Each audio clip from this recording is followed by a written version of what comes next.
And welcome back.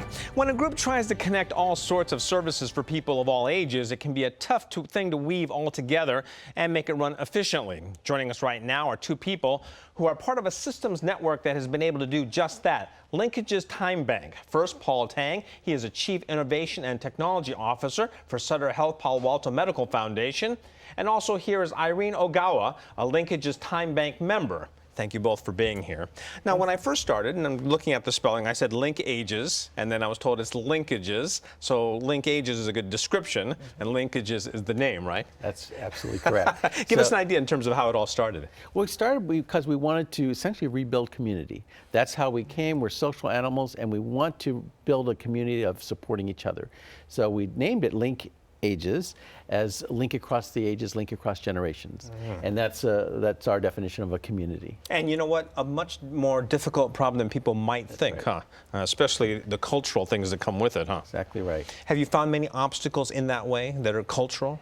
Well, I think you point out, you make a good point where it's a little bit of an American culture where we sort of dismiss with the seniors as they age. In the older cultures, as the Asian Pacific culture knows, we respect our elders.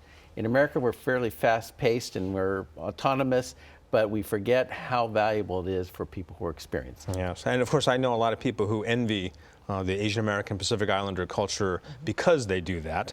You're a member, and we were talking a little bit earlier about being a member. What do you do there? What do you get out of it?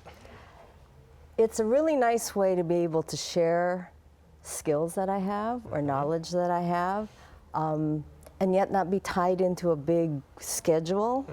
People post requests or offers of things that they would like to have done for them or things that they can do for you, and you just accept or contact somebody who has a situation that you can fit into. And what are some of the things that you've done? I sew. And so I've mended a couple of things for people, and I have a basket at home waiting right now. And I spent several hours helping someone run personal finance reports. She made that request. It would never have occurred to me to even offer the service. And I've been taking care of my own finances that way since the late 80s. So that was just something we did. She first started off wanting to run reports, and then it turned out the data needed to be cleaned up, so we just worked on the whole project. And there you are with a skill set that maybe you didn't know would help so many other people, and then you do, huh? Well, it was so natural that it never occurred to me to even offer it as a skill. Yes. And it's nice to be able to use some ability that you have, and Everybody has it, yes, huh? yes. You know, where you talk about maybe some specific skills that help people, and you know, they can kind of plug into people's needs and things like that. But you have some specific programs that are kind of well known for people that help. One of them we were talking about earlier was the David Drucker. So the David Drucker Center for Health Systems Innovation is really the group that created LinkAges, in a sense. And our mission, our purpose in life, is to figure out ways to improve the health and well-being of individuals and communities. So that's how we wake up every morning thinking about those issues rather than just taking care of people with physical diseases. And what about the aging program that we were talking about earlier?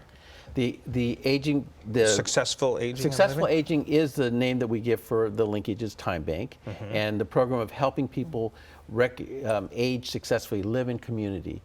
A lot of people refer to it as age in place. People want to do more than age in a physical place. They want to age in a community, a social environment. That's what humans do. Where do you picture this all going from here, do you think? We'd like to change the American view of seniors. Essentially, seniors are of continuing value, and they have enormous assets in the way that Irene described, everything from sewing to sharing career advice, etc. This is an enormous asset that we should take advantage of, I think. I think what's great, too, about your organization is that you can do it in a big way, and then you can do it in small ways, and then those small ways are the ones that lead to the big program success. Huh? Yes. All right. Well, thank you both for being here. Thank you. A great program. Thank you. All right. Well, next up, Asian Pacific America APA Family Support Services, an advocate and service provider for many adults and children, coming up.